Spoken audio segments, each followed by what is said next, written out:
very distinguished individuals, and it's a matter of great pride for me to be part of this panel, and my heartfelt gratitude to IRS and the Beacon House Center for Policy and Research. With regard to the peace building in South Asia, Pakistan has always been desirous of peace. Pakistan has always contributed towards peace building in this region. The deterioration that we see in this region is directly proportional to the rise of fundamentalism and extremism in India. The way the Hindutva ideology has gained traction and is being propagated in the power corridors, that is the gravest threat that has been posed to this region. And as I said, Pakistan, being desirous of peace, has also proven that if an unprovoked, unjustified war is imposed upon Pakistan, we have the capability, we have the potential to respond back effectively. And I think the deterrence that we have created in this region has contributed to maintaining peace. Otherwise, this false notion of rising India or shining India, which was being portrayed all over the world. And let me allow to say that India had assumed the position of a bully in this region. The way there has been a surge in terrorism in Pakistan over the past few years. Evidence that this terrorism is not only foreign funded, but India has a big role to play in creating disruption and creating law and order situation in our provinces. When the Pahalgam incident happened, and on the narrative front, we were faced with a challenge. The biggest argument that we had in our favor was the fact that Pakistan is the biggest victim of terrorism. So how can a nation which is actually facing terrorism, and I often say, and whenever I was invited to appear on international media, my argument was always that name any other country which has laid down 90,000 lives in the war against terrorism. And Pakistan, in fact, is a shield or a wall between terrorists and the rest of the world. So when one Pakistani citizen lays down his or her life in this war against terrorism, yes, it is for the safety and security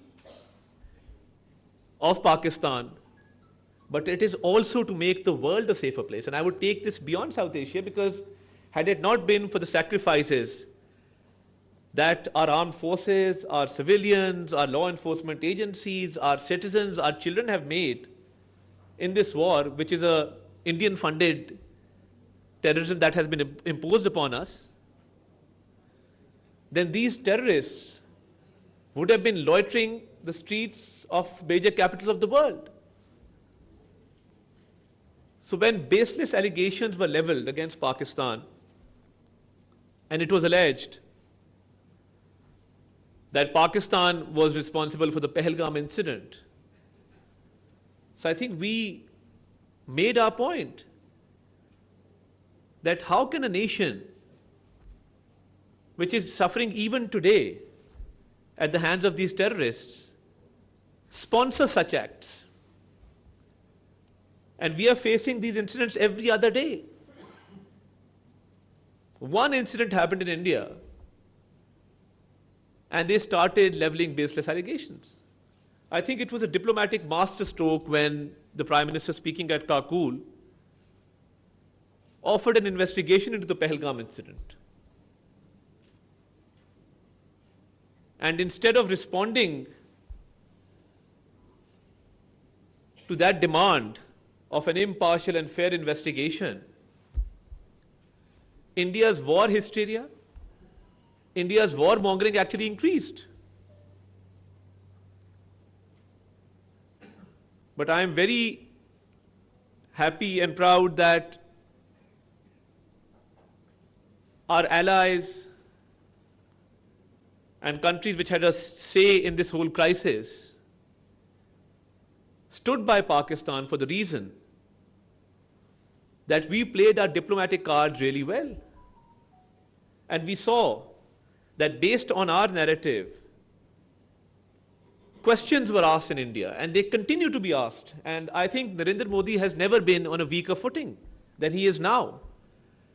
Because the civil society in India, the media, the intelligentsia, the opposition members alike, are all questioning his policies. That without going into an investigation into an incident,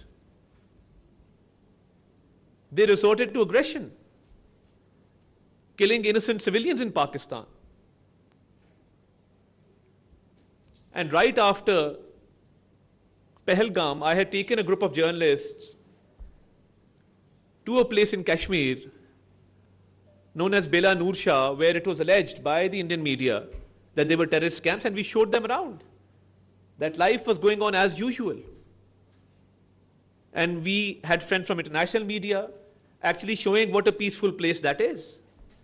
And these allegations are absent.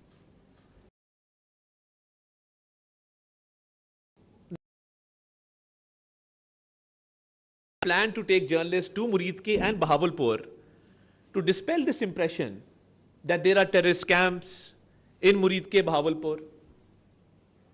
And the day we were supposed to travel, the night before, India resorted to these attacks.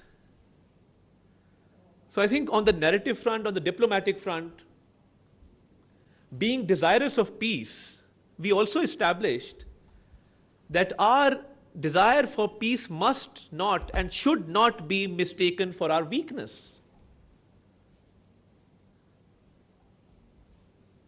And this desire for peace was mistaken by India as a weakness, but I think the response given by our armed forces, our valiant soldiers, has proven our military might to India that we are capable of giving a befitting response to any unprovoked aggression. And the whole idea before Pahalgam was to weaponize water.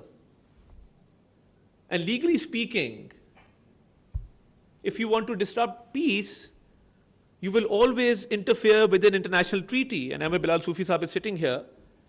How is it possible that a treaty, which is a legally binding document,